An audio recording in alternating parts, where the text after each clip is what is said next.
The planet's puppet masters almost surely have a plan.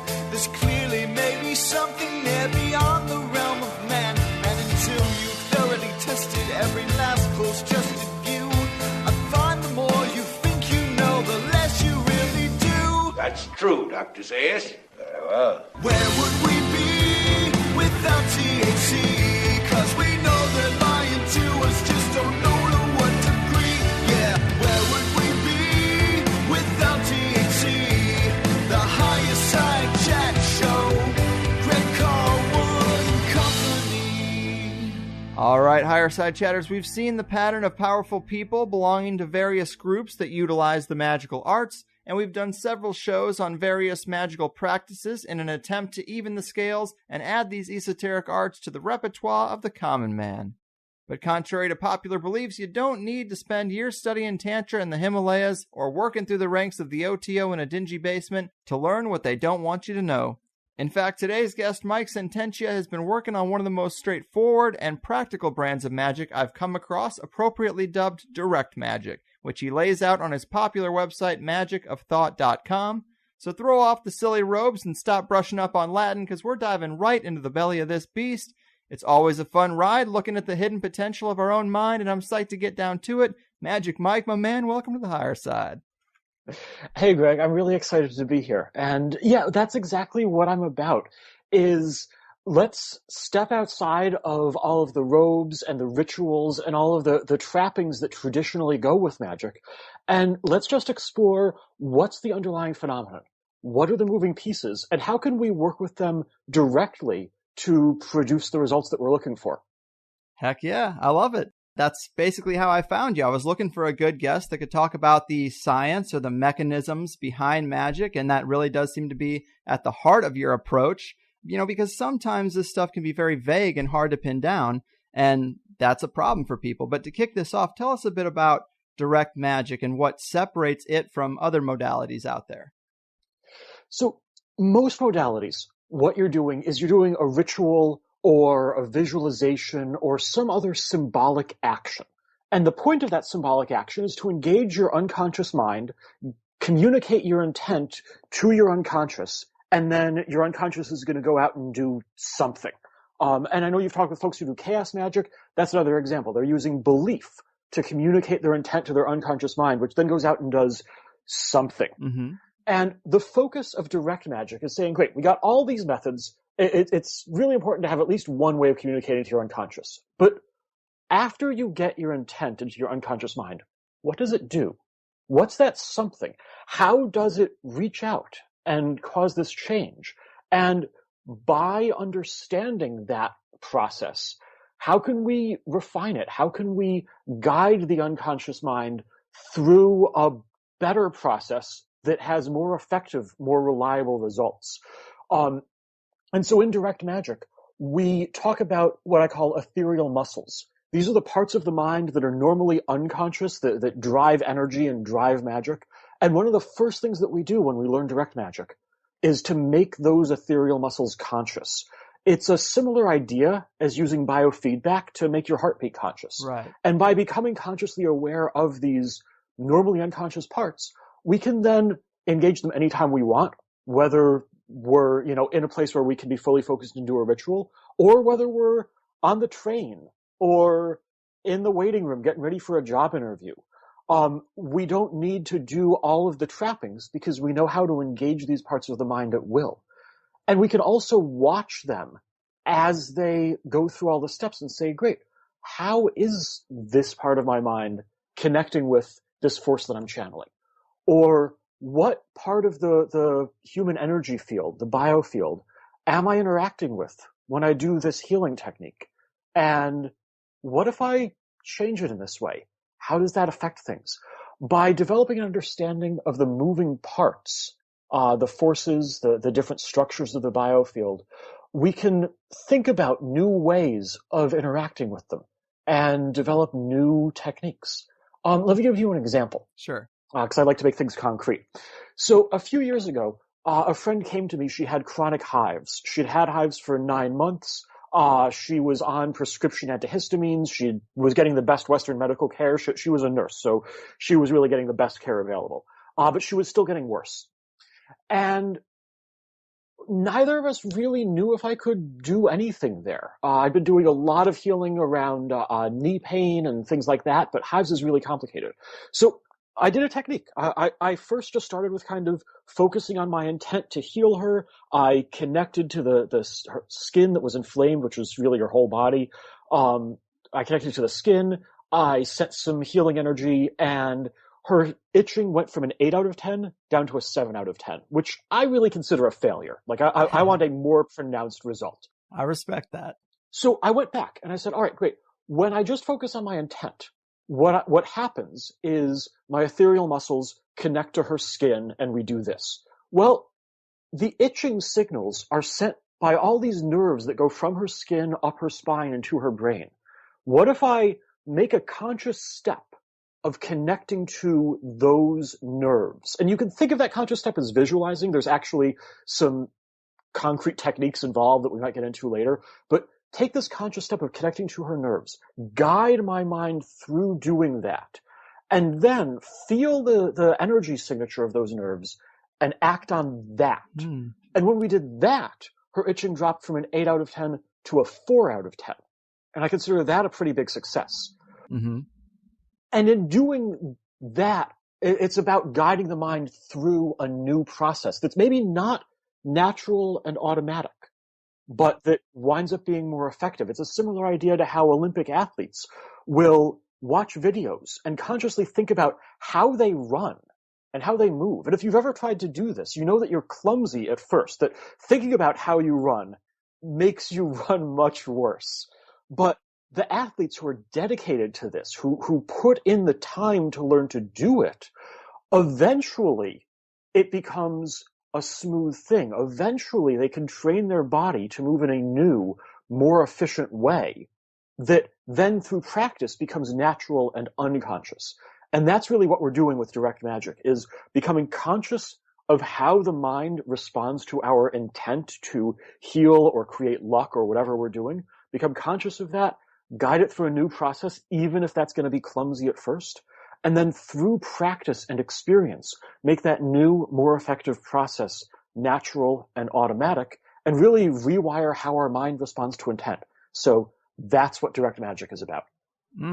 Well said, man. I like the approach. I feel like if there are underlying mechanisms that make this stuff possible, it must be doable without the rituals, without the candles, and without the robes. I mean, to some degree, I know that's about getting into a mindset, but I guess if you can get yourself into a mindset without the theatrics, I mean, that's just as good. That's basically not to, overuse the term, but that's a more direct path to magic. That's where the name comes from, in fact. Right on. So how did you come to develop this over the years? I mean, how did magic go from what probably started as an abstract interest, which I think is where a lot of the listeners might be, to an actual, reliable, useful set of skills that you can call on? Talk to us a little bit about your path in developing magic.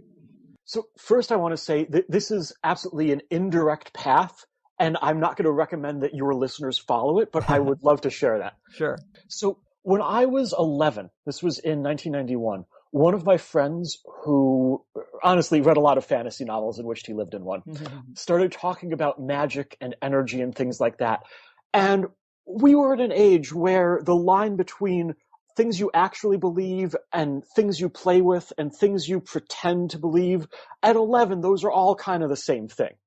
And so we started playing around with this. What we didn't realize, though, was that his books would draw from actual occultism, like the Golden Dawn and chaos magic, would draw from energy healing, like Reiki and therapeutic touch. And this was the 90s, so there was already peer-reviewed research in energy healing going around. We had no idea at 11, but now I can tell you, this was already being, researched by the National Institute of Health. So it was drawing from real stuff. And so some of the things that we were trying out and we were playing with were drawn from real legitimate ways of approaching this. And some of it was just fantasy novel stuff. And over probably a decade, throughout my teens, I would have these experiences, and some of them would work really well. I would connect to trees and feel the energy. And at the time, I would think of it as talking to the trees. Nowadays, I think of it as absorbing the energy and letting that influence your mind in a lot of a similar way to how a drug might influence one's mind. And then experiencing my own mind high on that energy from the tree in the same way that taking a trip on a drug is experiencing your own mind influenced by that drug. And I would connect with spirits, and some of them were probably real spirits, and some of them were probably aspects of my own mind. And I would build energy in my body and see how that influenced physical stamina and healing and just created sensations. And through all of these experiences, I really wanted to know what was happening, what was going on under the hood. My family were scientists and atheists, and so I wasn't able to share any of this with them, but I was raised with this real love of science. And when I say that, a lot of people hear love of technology or love of standard scientific results, and there is some of that, but really, science is about understanding the moving parts of a phenomenon. When a scientist encounters, a rainbow, this is a classic example from Newton and Yeats. When a scientist encounters a rainbow, he says, what caused that? And he doesn't just want to know the answer is refraction, right? I can tell you refraction, and if you don't already know what that means, I haven't actually told you anything. I've given you a password. Yeah.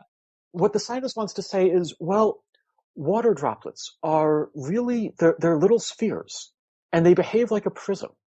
And when sunlight hits the sphere and it reflects, the different wavelengths reflect off the curved surface at slightly different angles. And if you're standing at the right spot to see that sunlight reflected off of the water droplet, that creates a rainbow. And to me, that is just as beautiful as the actual set of colors in front of my eyes. And that's what I brought to all of these phenomena and all of these experiences that were happening to me that I didn't understand and that really nobody fully understands.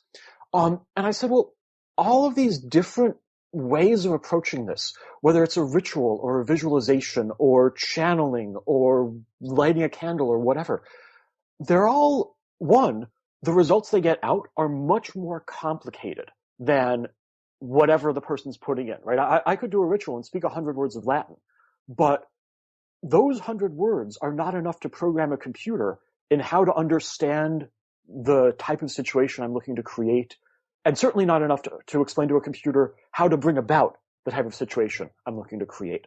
There's additional complexity in magic that isn't coming from the ritual and isn't coming from the visual and isn't coming from my mind because I'm not aware of how this thing is going to manifest. I'm not constantly thinking about it. I'm thinking about it for 5 minutes now, and then it's off and running. Well, what's off and running? Where is this thing running? And if all of these different systems that have different explanations and different theories are all producing similar results, well, they're probably all acting by the same mechanism. Whenever out in the world we see a bunch of things that have different explanations, and those explanations are accurate, they produce different results. When we see a bunch of phenomena that all do the same thing, they usually have the same mechanism. So what is that mechanism? And I started thinking about what I now call ethereal software. Right. These forces that respond to a person's intent, that provide healing energy, or create luck, or do whatever else the person's trying to do with magic or healing. And that was kind of the first breakthrough of really getting one piece of the puzzle. And this happened in my late teens or early 20s. And then I started looking at what happens in the mind, that what am I engaging when I'm engaging by magical facilities? And through a set of techniques called sensory connections, let me just explain this to you really quick. Sure. So healers and magic workers and all these folks will often talk about sending energy, and they'll often talk about sending energy along a connection. So these connections, think of them as like wires or pipes that carry energy. Well, if instead of making a connection and sending energy, we make a connection and just leave it quiet and let it absorb a tiny amount of the energy of whatever it's connected to. In the same way that a thermometer absorbs a tiny amount of heat to measure temperature, we can get a reading on the energy signature of whatever it's connected to. And if we then make a whole network, just a whole bunch of these sensory connections, all throughout a structure, we can get a picture of what's going on there. What parts are active, what parts are inactive, what state is all of this stuff in. And that's what I brought to exploring my own mind. And I would make a connection out, and then I'd make another connection to that first connection and follow it back into my mind and say, what part of my mind is making this connection? And that's how I found ethereal muscles. And I spent much of my 20s looking at those ethereal muscles, looking at how they're powered, looking at where they draw their power from. I call it my core and my power source. More religious listeners might call it their soul. But actually tracing the pathways using these sensory connections and figuring out how to open up more power and open up power to dormant ethereal muscles and awaken them so that I could start using them for whatever they were best at. In the same way that physical muscles, I have an arm muscle that's used for contracting my arm. And I have an arm muscle that's used for extending my arm. And then I have other muscles that are used for moving my legs and balancing while I stand and all these different special purposes. Ethereal muscles have special purposes. Some are used for communicating with spirits in ethereal software. Others are used for working with energy in the body. And so by awakening more of them, it opened up a lot of new facilities that I was able to explore. And so those are some of the foundational techniques of direct magic. Sensory connections, awakening ethereal muscles, and then communicating with spirits in ethereal software. Right on, man. So for someone who might be wanting to begin flexing these ethereal muscles, what are some of the first things they can look at doing to recognize that they're even there? That's a great question. So I wrestled with this for a long time. When I first started blogging in 2010, I wrote some posts about energy meditations because that's just like the default way that most people learn or teach how to start engaging these things, how to start working with energy. And we ran into a problem. There was a set of readers that already had some facility with energy and ethereal muscles that this worked great for. And then there were other readers whose ethereal muscles were completely dormant. They weren't able to engage them at all. And so I could give them all the visualizations I wanted, and it wouldn't do anything because their ethereal muscles weren't listening in the first place. So a couple of years ago, when I started writing this book, and the book, by the way, it's the draft in progress is available for free on my website. It's free because I want to get these ideas out there. You'll see a banner along the top that says start here. Just click it. You'll get the book.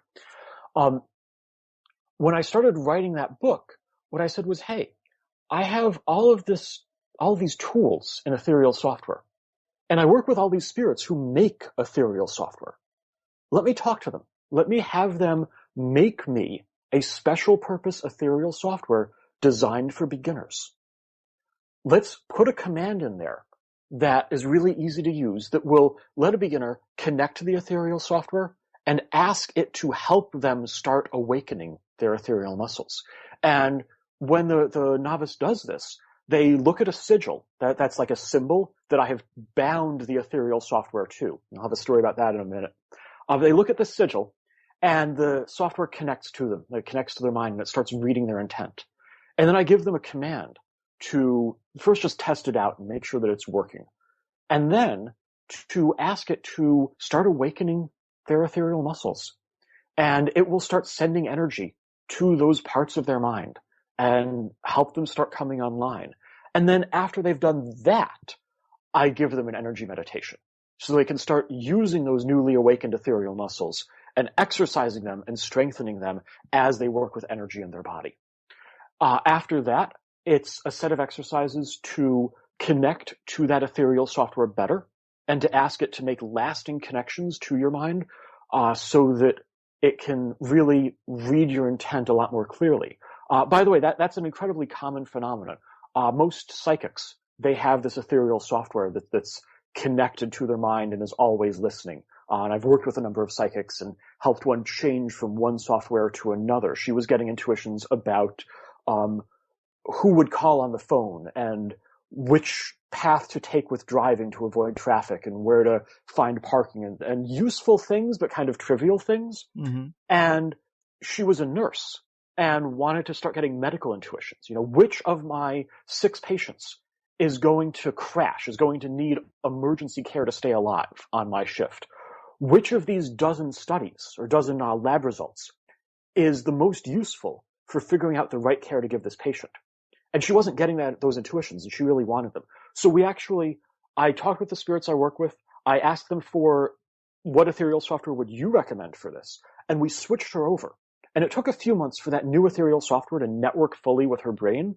But once it did, she started getting all of these really useful intuitions and knowing which of her patients was going to crash. And having no idea where it came from in a mundane way, she didn't see that patient looked extra sickly. She just knew through the ethereal software what was going to happen. It wound up being really useful to her. And then I used similar techniques to activate psychic intuitions for myself. So what I want to communicate with that is when I talk about, hey, this is how it works, a lot of people, I get the feeling when they say this is how it works, they have some intuition. They think that's a great story, or it just makes sense to them. And I love that. I love hearing people's explanations for how a thing works.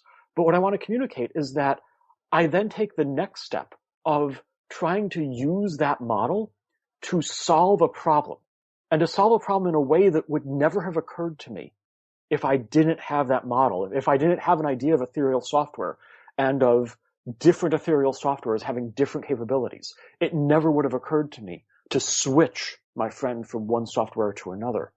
And so the model gave me a useful, what scientists would call a prediction, that turned out to be accurate.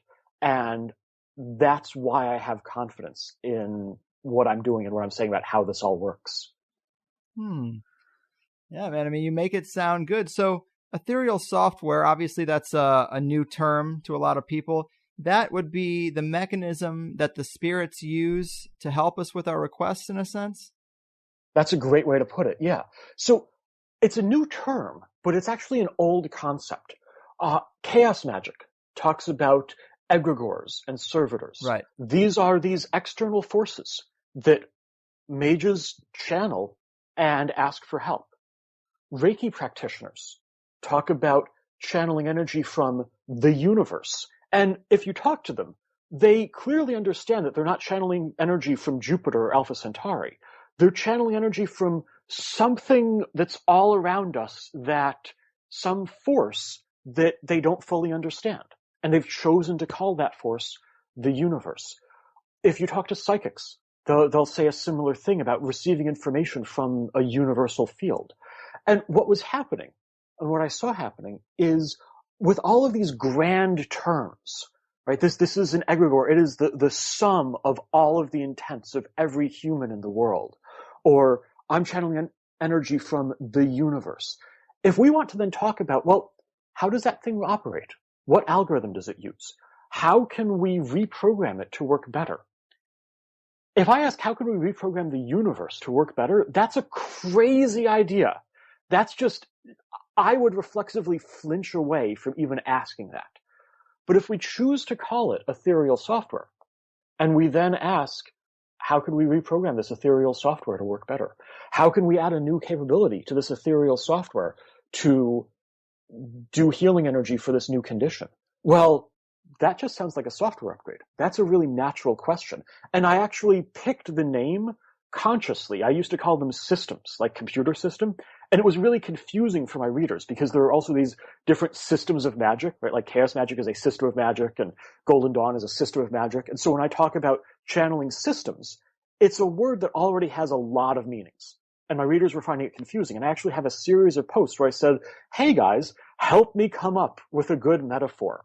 And we wound up at ethereal software. So this meaning, what I just explained to you, was actually very consciously chosen. Right, nice. So, right, servitors, we typically would think of them as conscious temporary entities or something to that degree, but your term implies you think of these mechanisms closer to scripts of code rather than a conscious slave being type of thing. The way I think about it is consciousness has to run on something, right? Mm-hmm. My consciousness runs on my neurons. I can imagine a computer that's conscious, and its consciousness would run on its transistors. Okay. And the consciousness and the intent and all of the details of how that servitor behaves, it has to run somewhere. And I want to mention, it's easy as a human to kind of imagine a mind that's free-floating out in the world. And that's because when we humans interact with other humans, it's really important to simulate their minds. So we have a lot of special purpose circuitry in our mind for simulating other minds. And you can see this in a lot of the world's religions. That's why it's so easy to imagine a rock or a tree having consciousness. Mm-hmm. When we dig down into what actually happens, what I find is that consciousness needs something to run on. When I connect to spirits, when I work with spirits, I will sometimes connect to their mind using these sensory connections that I talked about with the healing example earlier, and see what the structures are that are involved. And it's a lot of really dense structures that look a lot like my ethereal muscles. And when I send out my intent, it's tempting to use that human facility to simulate human minds, to just imagine intent as a free-floating unitary object that can kind of go out into the world and reach out its feelers and, reach over with its noodly appendage to cause a change.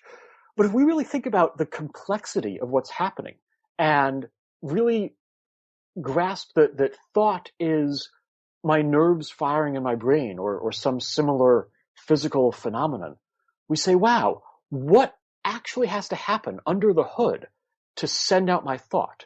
Where does that program, where does that intent have to run?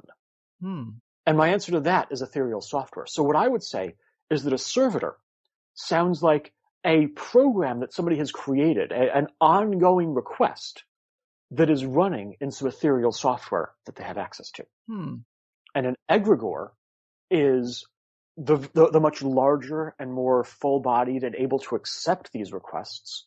So an egregore maps to ethereal software.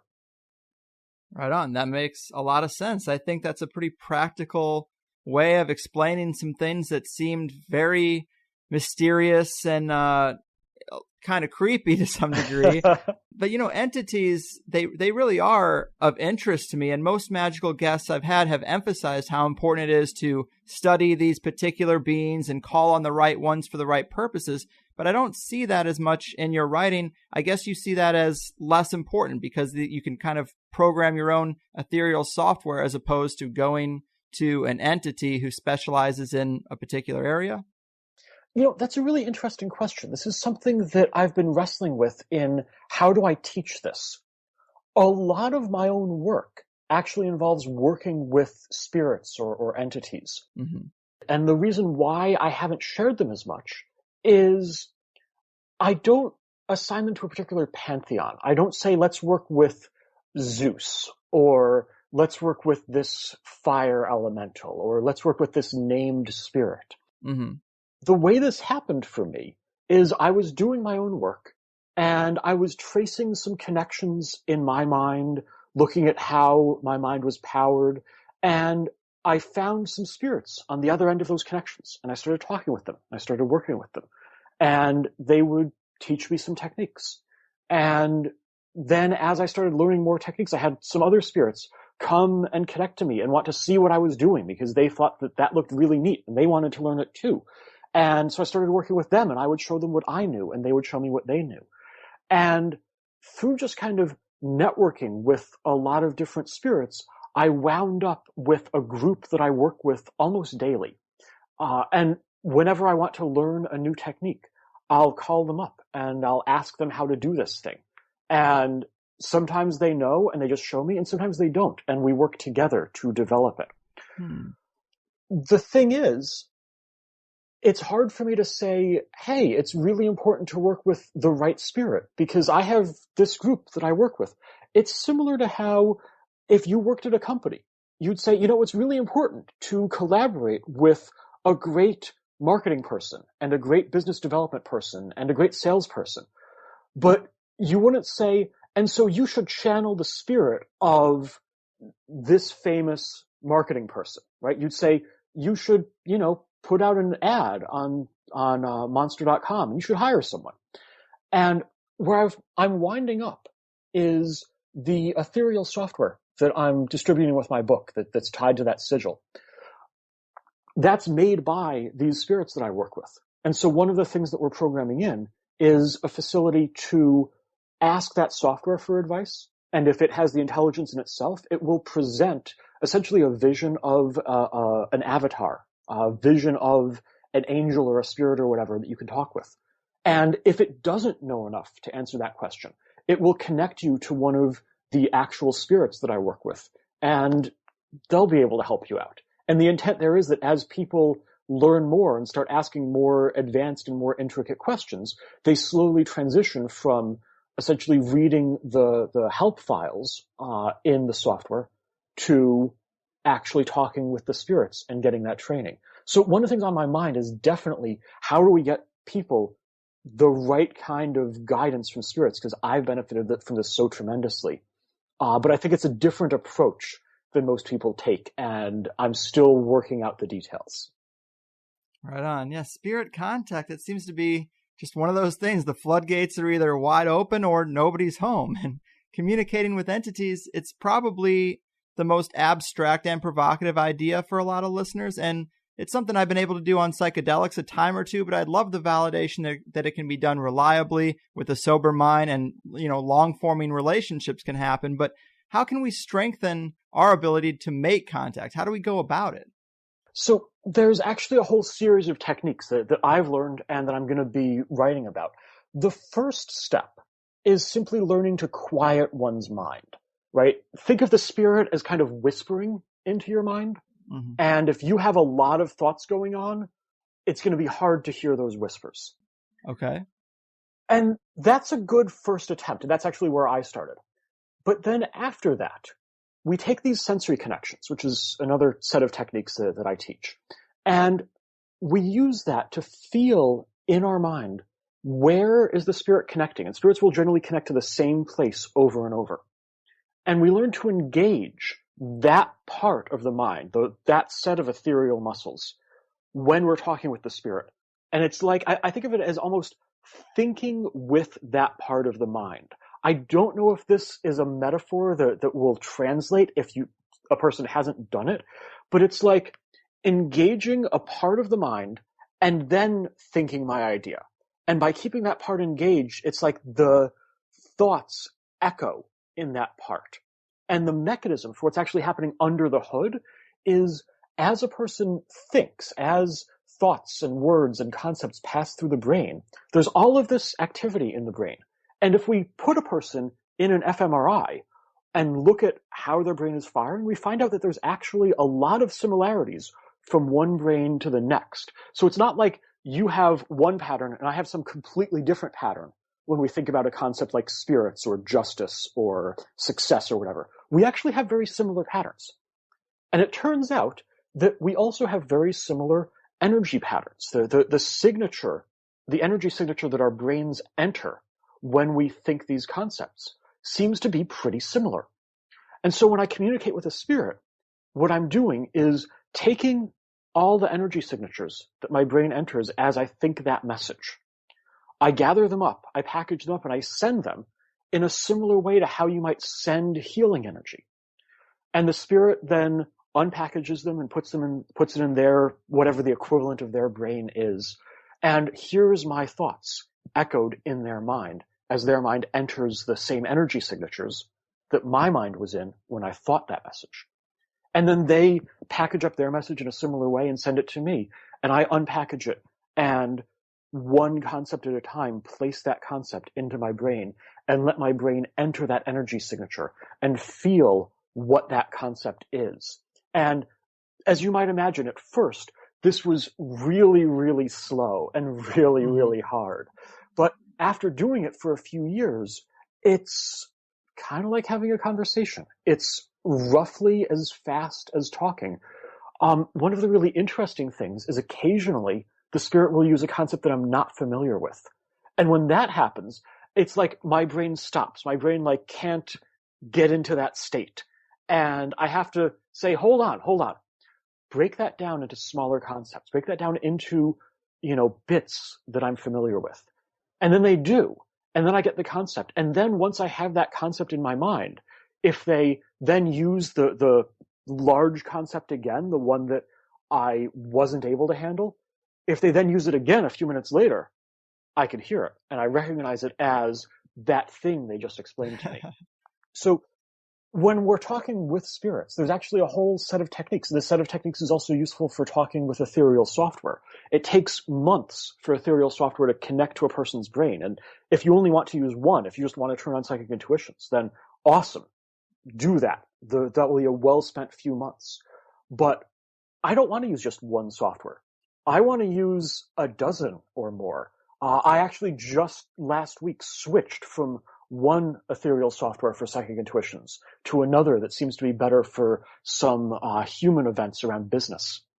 And I was able to do that in about a day because I have all these other techniques with how to do the communication. So it's a combination of making it faster, making it more reliable, and also making it more accurate. What I found happened as I was first learning these techniques, as I was first learning to package up my thoughts and then unpackage the spirit's message, I would have a spirit send me a message the old way, the way where it's just kind of dropping the signatures into my brain, and then the new way, where it was sending me this package, and I would read them. And I thought that what was going to happen was the old way was going to be really accurate, and the new way was going to be inaccurate and eventually, through practice, become as accurate as the old way and just be a little easier for the spirit to work with and let me talk with more spirits who maybe didn't know as much about talking with humans. But what actually happened is I found that the old way, where I was kind of having the thoughts dropped into my brain and then feeling into them, I would get one or two words of each sentence, along with an emotional feel of like hopeful or sad or whatever. And then my unconscious mind would fill in the gaps in the same way that if I told you, new job along with a feeling of hope, you could probably, and we're talking about your career, you could probably fill in the gaps of what my sentence was, more or less. That's what my unconscious mind was doing. And as I learned to package and unpackage these messages, I started getting more and more words and more accuracy in what I was sending and receiving. And that was actually a really great surprising result. I love getting surprising results because I always have this fear in the back of my mind that what if all of this is just placebo? It's just my expectations manifesting in front of me. And at least once a month, I get some result that I completely did not expect. I actually feel the surprise in my body and in my chest.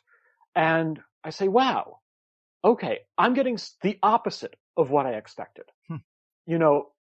I want more concrete testing eventually, and I'd love to tell you about Healing Lab where I'm doing that.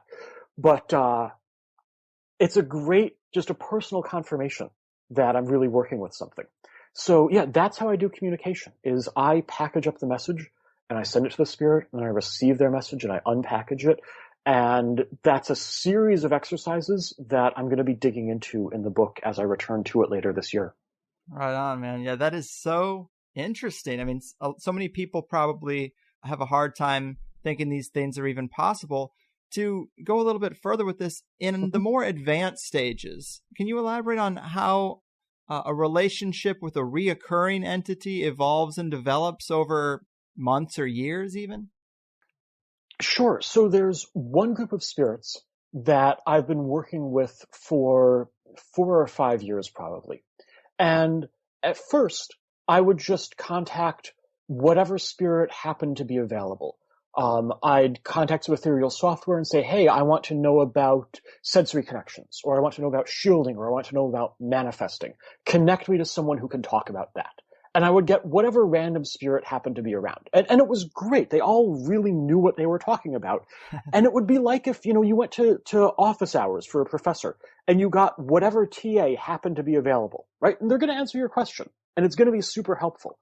But over time, I started working more and more with this one spirit who specializes in communication. And in part, that was because most spirits have, at least most spirits I work with, are kind of androgynous. But this one has a really feminine energy. And at the time, I was getting involved in erotic energy. And I started doing that with her. And it felt really good. And so I would regularly connect to her to explore that. Hey now. And if you think about how human relationships form, a lot of times that's what they form around, right? Yeah, it's true. And so I started calling her a lot for that. And then I would ask her advice about things. I'd say, hey, I'm trying to figure out this thing with manifesting. What do you think? Right? Instead of calling and asking for whatever manifesting expert happened to be available, I'd ask her. And sometimes she'd have an answer. And sometimes she'd say, oh, I know a spirit who is an expert at that. Let me connect you guys. And then sometimes I'd be talking with that spirit, and maybe he wasn't as experienced working with humans. And so he wasn't as good at communicating with me.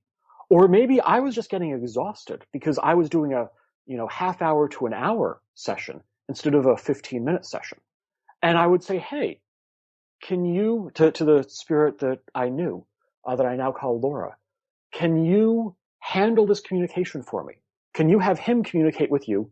And then you make it really easy for me to read the message by doing more of the work of dropping it into my mind. And this became part of a pattern where I would just call her up and say, hey, this is what I want to learn about. Would you be up for helping me figure out how to go about it and helping manage the communication with the other spirits? If we have a team of like 5 guys who are all collaborating on a project, that's really more than I can handle for communication, but it's no big deal for her because that's what she specializes in. And I've asked her, hey, what do you get out of this? What do you benefit from? And some of the things she tells me are, I ask really interesting questions. And if you go to any scientist, they'll tell you that at least half of doing useful work is having an interesting question. And because I draw from medicine and from computer science, my background is computer science.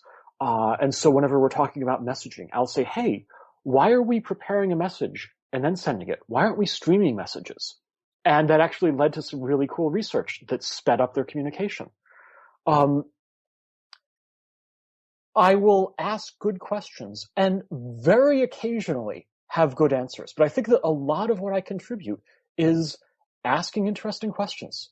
And she enjoys being part of that conversation. And so she's always happy to help me facilitate these training sessions. And it winds up being this really comfortable relationship. And she'll tell me about what she's working on, and I'll sometimes have some ideas about what questions to ask as she's learning healing work, how to organize this group that she's working with and how to get them excited and invigorated about the project, how to speak from her goals rather than just the technical question that she's asking. So I try to bring whatever my skills are to that relationship in the same way that if you had, a technical expert that you worked with a lot, if you collaborated with somebody who did all your marketing, you would help them out with whatever you knew, and they'd help you out with whatever they knew. There's no concept of money there, but if you think about a community that everyone helps each other, that's really what's going on. Right on, man. You make it seem so normal. And, and much of the conversation or the communication with entities seems to be about people in the physical world, human beings asking for things or asking for understanding.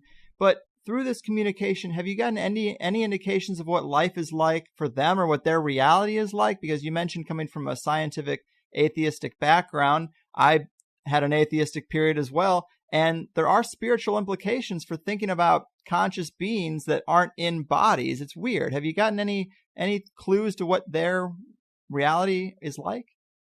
Absolutely. So that was actually one of the first questions that I asked as I started to get to know these spirits as people rather than just as, online oracle that I can ask questions of. And they really enjoy exploring how all this stuff works, at least the spirits that I work with. They have at least as much passion as I do for asking, wow, when I do this thing, what's really happening? What's going on under the hood? And what it seems like is a lot of status among spirits in this group is about who's coming up with really interesting new ideas that are working for everyone and getting everyone better results. They also enjoy connecting with each other. And when I was doing erotic energy with Laura, she would also do that with other spirits. And they seem to enjoy doing that with each other, which I think is awesome and kind of humanizing. In terms of how do I conceptualize this as from an atheistic scientific perspective, what I say is just as I could imagine a mind running on transistors and artificial intelligence, I can imagine a mind running on energetic connections where the thoughts are bits of energy that pass along these connections and activate or deactivate connections. I can imagine essentially building a brain out of energy pathways and energies. And that's how I conceptualize these spirits. That's interesting, man. And I guess one thought I had when preparing for the show is if you wanted to keep this within a materialist scientific paradigm, could you say that these beings that you're in contact with are just people on other planets doing exactly what you're doing? So the way I think of this, first, I want to address the word materialist because people often hear, when I say materialist, what they hear is concrete physical stuff, right? Only stuff that you can reach out and touch. Mm-hmm. And that's not at all what materialist means. Materialists believe in dark matter, which only interacts with gravity and you can't reach out and touch it. Materialists believe in photons, which interact with matter in certain limited ways, but pass right through glass and do all sort of not ordinary matter things.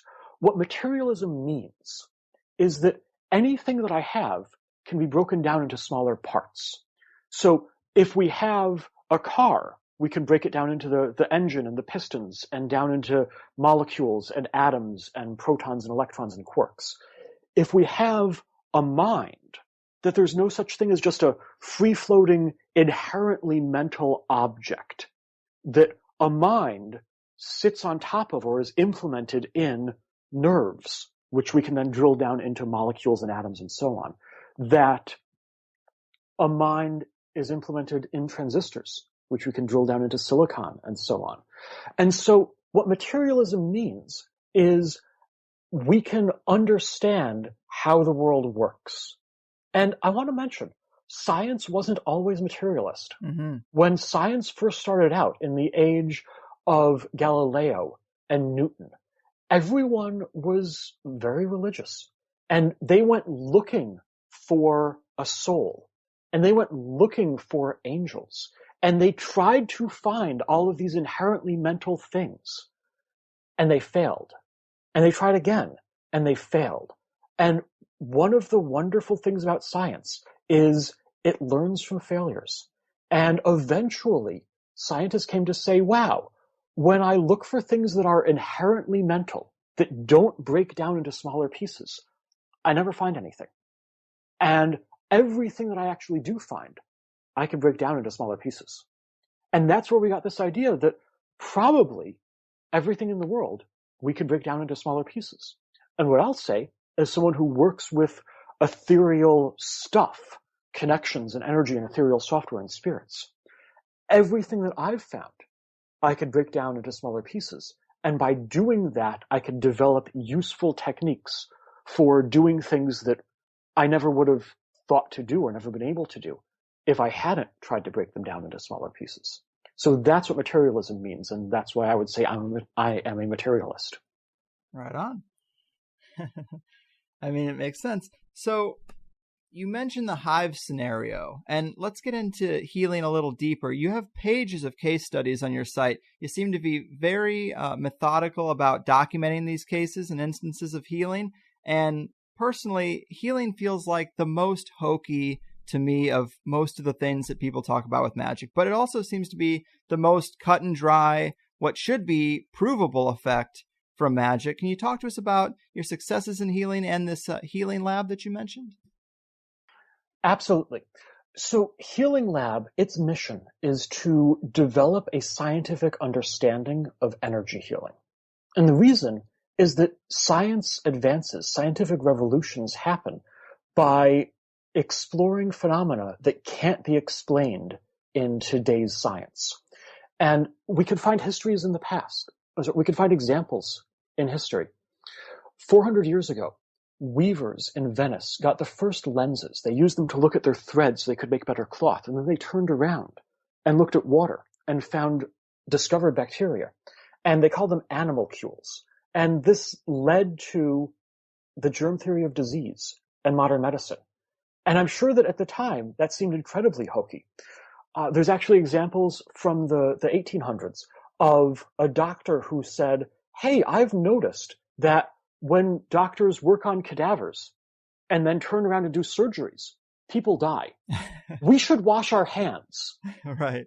And he was drummed out of medicine. He became a pariah for having the audacity to suggest that doctors' hands might be unclean and that we should wash them because the germ theory of medicine was not yet cemented as a reality. It just seemed bizarre. Everybody knew that disease was caused by bad humors and malicious spirits. How dare you suggest that these are on the hands of doctors? Another example, quantum physics. It started by looking at photons and discovering all these really weird behaviors that we now recognize as wave-particle duality and the observer effect. Quantum physics came from finding aberrations, and most people don't know this, but transistors are based on the quantum behavior of silicon atoms. If we don't have quantum physics, we don't have transistors, and we don't have the modern world. Everything that we have today is built on finding aberrations, finding phenomena that can't be explained in the science of the time, and hunting it down and figuring it out until we understand it. And when we understand energy healing and magic, it's going to impact everything from medicine to biology to physics and a lot more. And I have no idea where that leads. Just like those 17th century weavers had no concept of antibiotics. But I have a faith that it leads somewhere amazing. There are a few reasons why I'm focused on healing. The first is it provides really concrete results, and I really love helping people. The second is there's actually a lot of great research going on in energy healing right now. The term to Google is biofield healing, B-I-O-F-I-E-L-D. That's the term that the National Institute of Health uses to refer to energy healing. There are placebo-controlled studies in peer-reviewed journals that show statistically significant results. There are cell culture studies in peer-reviewed journals that show that when you apply whatever this healing energy is to cell cultures like MRSA, it does something to them. And it does things that can be detected with traditional chemistry.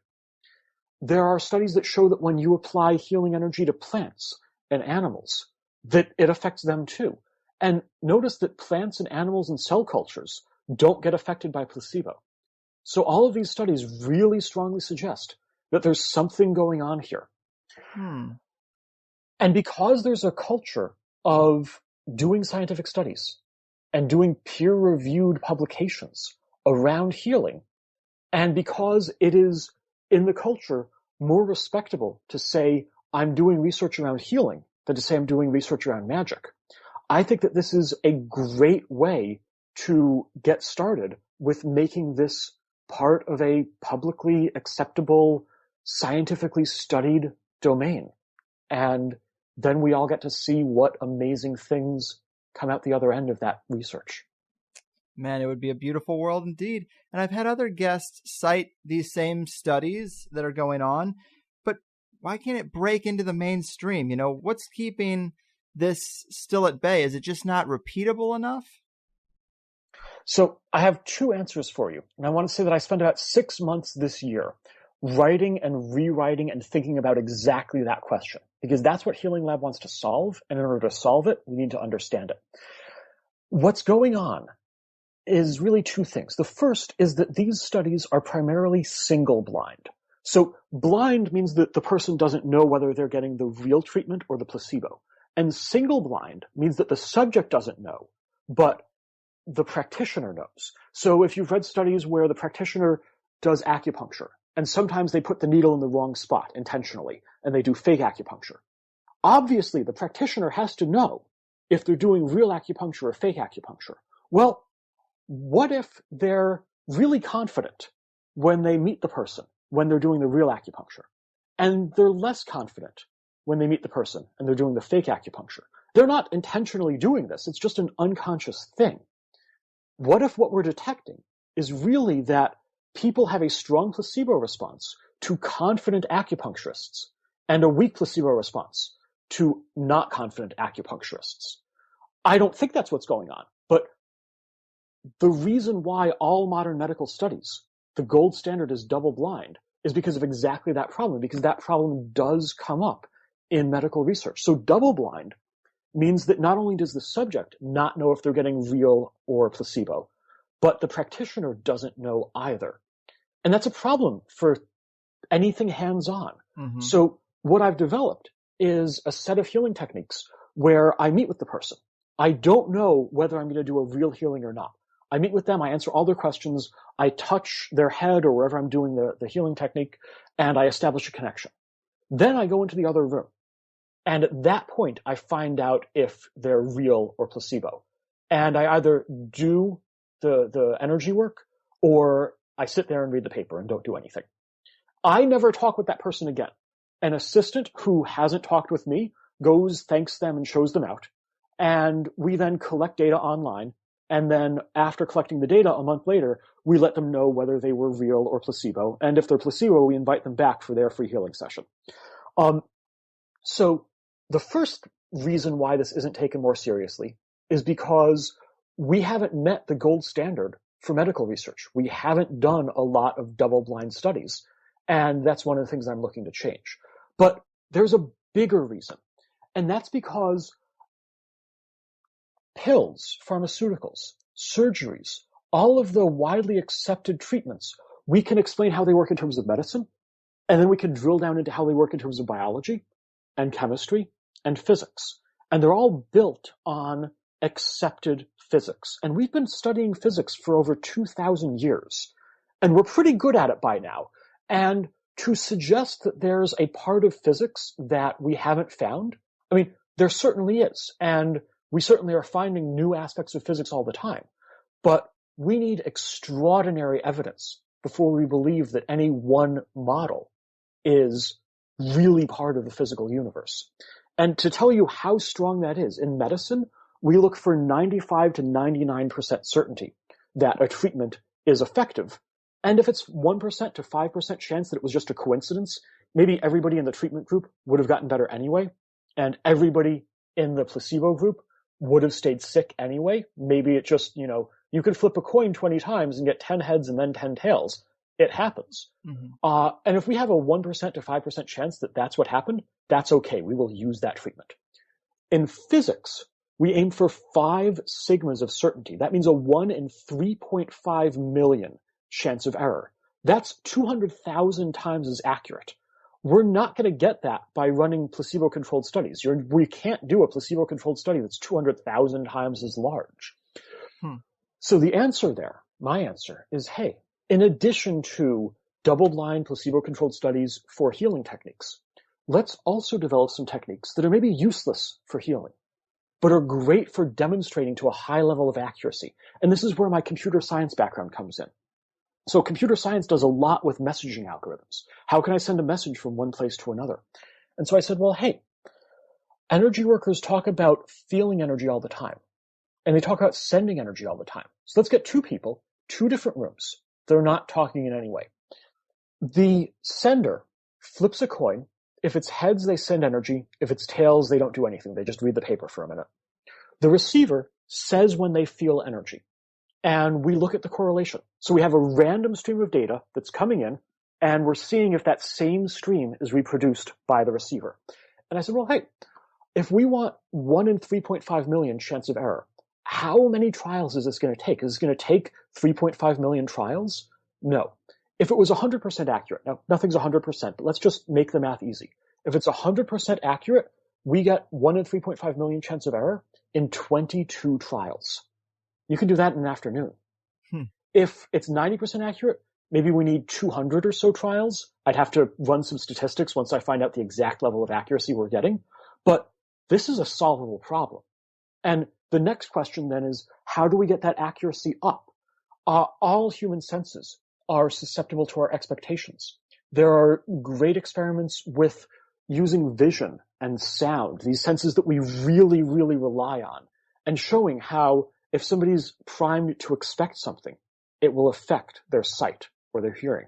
And everybody knows about how wine tasters, if you take great wine and you put it in a cheap bottle, wine tasters will think it's cheap. And if you take cheap wine and put it in a great bottle, wine tasters will think it's great. Now, that doesn't mean that wine is imaginary or taste doesn't exist. It's just a matter of how the human mind works, that it's always influenced by expectations. So one of my active areas of research is how can we more accurately send and sense energy when we genuinely don't know what to expect? How can we remove the expectations and still get really accurate results so that we can do that physics level of proof? And I think that the combination of the two of those, demonstrating to physicists that there's something worth studying here, so that the physics community starts to try to unravel ethereal structures and the biofield and all of the rest of this, and also demonstrating really useful techniques to the medical community so that more and more people start wanting energy healing and start seeking it out and start asking for it. I think that the combination of those two things can really help this go mainstream, and that everything else is going to follow along after we get healing accepted. Well said. And kind of like what we talked about earlier with the theatrics, it seems to be about heightening the possibility of the expectations that these things would work. And in your experience, since you've done this quite a bit, what have you found to be the limitations of healing? Or can you not say until we really raise the wider expectations? Maybe it doesn't have limits. So when we talk about limits, I want to distinguish between limits given roughly today's level of technology and fundamental ultimate limits. Fair. 100 years ago, the best engineers of the time, the smartest people, said that escaping Earth's gravity well and getting into space was impossible. Not just really difficult, but there's no way we will ever do that. And 50 years later, they were observably and obviously wrong. So I want to avoid saying actual absolute limits, but given the current technology, given what I'm working with, it seems to me, the way I think about energy healing is that it either accelerates or slows cellular processes. And when I design new healing techniques, when I say, hey, what type of energy do I want to apply to what tissue in the body? I think about it in that way. I think about upregulating or downregulating cellular processes. And that gives us a good guideline for what things will be amenable to energy healing and what things won't be. So if we have a chronic condition like hives, where there are some processes making it better and some processes making it worse, if we can accelerate the ones making it better and slow the ones making it worse and let that run for 1 hour or 8 hours or a couple of weeks, we're going to see good results. If we have somebody who has a cut, a laceration, or a heart attack, or a burst appendix, these are not the kind of things that need subtle nudges to cellular processes. These are the kind of things that need surgery. So I would expect that energy healing will probably never do or never solve the kind of problems that we solve with surgery. And I'm expecting that energy healing can have some great results for the kind of things that we address with pharmaceuticals. That said, I should make a disclaimer. One, none of this is accepted science. This is my current hypothesis that will probably change over the next decade. And two, I'm not a physician, and I'm definitely not saying to replace your meds with energy healing today. I'm saying, where will we someday, after research with the scientific and medical community, eventually get? Right. Man, wow. Well, this has been fascinating, man. Before we go, please remind the listeners where they can follow up on your website and with your free ebook in progress. Awesome. So if you like what I've been talking about, go to magickofthought.com. That's MAGICKOFTHOUGHT.com. So magic with the CK. That's where I blog. I have every week a new blog post. And if you look at the banner at the top, it says, are you new here? Start here. And that link takes you to the book in progress. It's free because I want to get as many people exploring this stuff as possible. I want to get the ideas out there. If you're interested in the energy healing research that I'm doing, go to healinglab.org. That's HEALINGLAB.org. That's where I'm doing the healing research. That's where I'm going to be publishing the studies. And starting very soon, we're going to have case studies in a healing for better sleep. I'm still deciding if I'm going to do only in person or if I'm going to also allow virtual. But definitely, if you live in the San Francisco Bay Area, check that out. The deal is you get free healings, I get free data, everybody wins. Right on, Mike. Well, very much appreciate the time. A fresh approach to these ideas, no doubt. Take care out there and best of luck. Thanks so much for having me. You got it. All right. How was that one, Higher Side Chatters? I actually expect this to be an episode that a lot of people like. I really enjoy the magic topic, and Mike's approach is pretty different and, pardon the pun, very direct. He wants to get in there, not be shy about it, and see how these things actually work. I respect that a lot. And he didn't say this, but I find Mike to be in such a unique camp, almost as if he was wired to be scientifically minded, but at the same time has some seemingly strong natural ability in magic. So he's walking between these two worlds that normally mix like oil and water. And over the course of the show, I think you get a good sense of how science should be approaching magic and its testability. Another thing I would say is that it's normally a bit of a pet peeve of mine that so many magic researchers end up using their own glossary of terms. If you start looking into a lot of the authors and adventurers in this realm, it's something you'll realize pretty quick. And it always makes me think that their ego is so out of control that they need their own brand of magic. But I do think Mike's case is different. I don't think he's doing this out of ego, but sort of modernizing some of the language and putting it in terms that science will probably have an easier time adopting. Even I think some of his terms help me to conceptualize these things a bit better than I did just a week ago. For some people, though, probably a lot of those science-minded folks, how a particular thing is framed is really important. So for some to not feel goofy getting into this stuff, I think terms like ethereal muscles and ethereal software are going to be more useful to some people than terms like spellcasting and servitors. It's an interesting thing that if you tweak terms enough, you can talk about the very same thing and sort of circumvent the decades of stigma that's been attached to it. Humans are weird. But I've been trying to practice more energy meditations, and I got a pretty serious ancestor altar going here. I went down to the local Botanica, picked up some specific regional oils and incense, got some Caridad del Cobre on Gordon White's recommendation, had the nice lady mix me up some road opener, and I've been giving it a shot. I know there will be comment after comment about how people shouldn't get into these things. Magic is the devil's toolbox. And I'll get called a disinfo plant because I encourage psychedelics and magic. But these people that think they know the best and only way to live, they can fuck right off. Puritanical moral judgments are just not for me. And I'm not really encouraging anyone to do anything. I'm just telling you that I'm doing it. I find it interesting. And at least in terms of psychedelics, I've had some profound and life-changing results. Other people have turned themselves into vegetables, so there's a spectrum. But I want to experience things. I want to try things responsibly. And if I don't hurt anyone else, then who really cares? Of course, I don't need to murder someone to see if I feel guilty or wrong. But how are you going to say that thoughtful meditation and flipping tarot cards is bad? To me, it's as morally neutral as exercise, as going to the gym.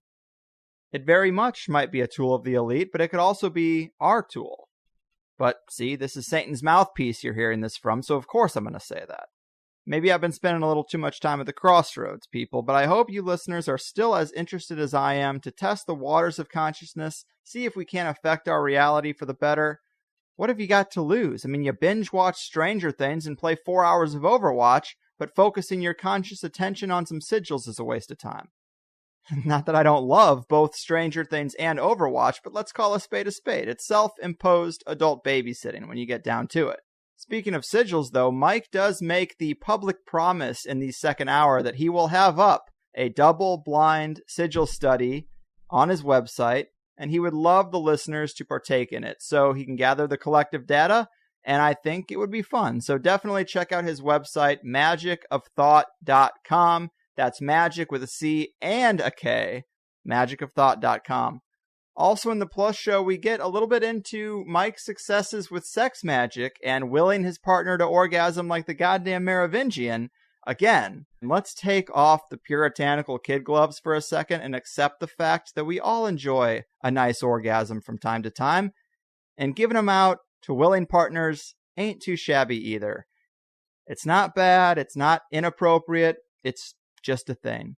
But we do talk about beginner steps for walking down that path. We talk about choosing the right language and thoughts for magic in general, how manifesting and visualizations work. And I know we've had guests who've speculated that Hollywood's role in the big conspiracy is to influence and crowdsource manifestation. This idea that Hollywood is violent to induce thoughts of a violent world. I think that's a concept a lot of people have entertained, but it wouldn't be possible if thoughts didn't influence reality. So maybe we can explore the mechanism and how we can use it in our own lives for good reasons. Big fan of this show, though. Useful information you can adopt into your own life. Maybe we learned a little bit about the mind-material world interaction. You know, I get a lot of mail from people liking the show because they like my style of hosting. I do appreciate that. I also get a lot of emails wishing I challenged guests more. And it's true, I could do that, but doing it wrong with the wrong guests can cause people to clam up, which is an issue. But I agree in some cases I could challenge guests a bit more. But what I think I do well as a host is I try to combat vagueness. And I've never really put it in those terms before, but when a guest has a broad, wild claim, I might not challenge it per se, but I definitely think I try to get them to elaborate and get into more detail or explain how something they're suggesting would work. But I do think the 2-hour uninterrupted time frame helps me combat the type of vagueness that a person can get away with on Coast to Coast with a commercial break every 8 minutes. I think if you look at my worst episodes, it's the guests who really can't elaborate beyond their talking points. They're used to using these broad generalizations, and when I ask, okay, well, how does that work with X or Y? They just do a lot of waffling and hemming and hawing, and I think that's the greatest unifying factor on the THC episodes that are the weakest. And I only bring that up because it's a big part of what I like about Mike's approach. He doesn't seem to like vagueness either. And when I found his site, I was like, okay, here's a guy who wants to get it all out in the open, and I like that. Fun stuff for sure, but I'm going to have to get on with it. You guys got stuff to do anyway, or if you didn't before, you do now. So that's it for me. Your move, modern mages of the new magical era. You're fucking...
Hey guys, thanks for listening to the first hour of the Higher Side Chats podcast with me, Greg Carlwood. If you don't know, there is a second hour to all the episodes we do around here. Generally, we're able to get a lot deeper into the topics and ideas that a guest is about, so if you enjoyed what you've heard from THC for free, consider signing up at thehighersidechatsplus.com to get the second hour of the 5 shows I put together each month. I never really wanted to be a paid subscriber podcast, but I really hate the idea of spending airtime promoting some product that's completely unrelated and telling you the best way to support the show is to buy an audiobook or new underwear by mail or something crazy like that. So instead, if you like the show, double your time with it for $5 a month and let's cut out all the other shit. It's half the price of a movie ticket and you get at least an extra 5 hours of show a month. Collectively, it keeps us stable and it frees me from wasting your time with anything but the show you came to listen to. It's really the only way for an independent one-man show to make it, and I do what I can so that it's worth your while. Since we started this, I've always tried to use the subscriptions to improve the podcast and make signups more advantageous. It started with just a second hour for the main show, but now we've got a nice forum going where people can get deeper in conversation about the episodes with other listeners, submit a candidate in the guest request thread, or share their own personal projects to get out of the soul-crushing 9-to-5 cog-in-the-wheel life on the entrepreneurs thread. The forum and the plus comments are always the first places I try to go for listener engagement, but it does get harder as the show gets more popular. Because of that, there's also a direct messaging feature that you can use to reach me through the plus site also. But beyond the forum, if you like any of the music I've used for THC, most of it I've hired artists to make, and I provide it all as free downloads to Plus members too. So if you like a particular song you've heard close the show out recently, come get the MP3. I should also mention that if you don't like the idea of paying $5 recurring every month, I get that. You can buy 3 months, 6 months, or a year up front and just be done with it. I have plenty of listeners who send checks and money orders to the P.O. Box too. I try to make it as easy for people as I can, and you can read more about it on the sign-up page. Also, be sure to check out the FAQ help page on the Plus site if you have any questions or concerns about how to listen to a password-protected show on your devices. I've highlighted a lot of great solutions, and one of those would be the iPhone app that just recently hit the Apple App Store. A super kind and talented listener made it for us, and you can use it to stream or download either the free or the Plus show. If you're on Android, I'd use Pocket Casts or Podcast Addict and subscribe to the feed manually that way. I also try to throw in occasional bonus shows or Q&A shows, and I've got a few other weird ideas I might get to try out soon, but I give you all I can for $5, and I hope you'll at least give it a shot if you've listened to a few free shows and you find them unique or valuable. I know there's a lot of podcasts out there, and I'm just one of them. But if you have any questions, concerns, or comments about any of this, please get in touch with us at the Higher Side Chats team at gmail.com. I also wanted to plug the Higher Side newsletter I'm going to be putting out, totally free for anyone who wants to sign up at the main internet website for the show, thehighersidechats.com. You can also get on that email list through the Higher Side Chats Facebook page. There's a button there as well. But the reason I'm doing this is because I get tons and tons of emails after a show goes up asking me about how I feel about a particular guest or topic, and the wrap-up isn't always the best place to do that, especially if I have anything negative to say. Sometimes the dust needs to settle. Sometimes I need to hear feedback from you guys first. There are a lot of factors, but I usually have something to communicate to you, and I just don't get to do it. So on the first of the month, I plan to send out a little newsletter with my thoughts about the 5 shows the previous month, and talk to you about anything else that's on my mind or that's going on. And what's probably most enticing is that I'm going to give you some insight into at least one guest I have coming up in the month, which people have been begging for some posted schedule for a long time. I personally think I'd like the surprise. But sign up for the Higher Side newsletter. It's free. It comes out on the first of the month, and I won't waste your time with any other emails. And that's it. I appreciate you listening. I try to give alternative ideas and guests a fair shake on a high-quality podcast, expose some deep-level conspiracies without the yelling, and I hope to offer some inspiration that even though the system relentlessly suggests you should follow their blueprint to mediocrity, you can do your own thing and live a much happier life despite all the negativity in the world. So go ahead and treat yourself. Isn't it about time?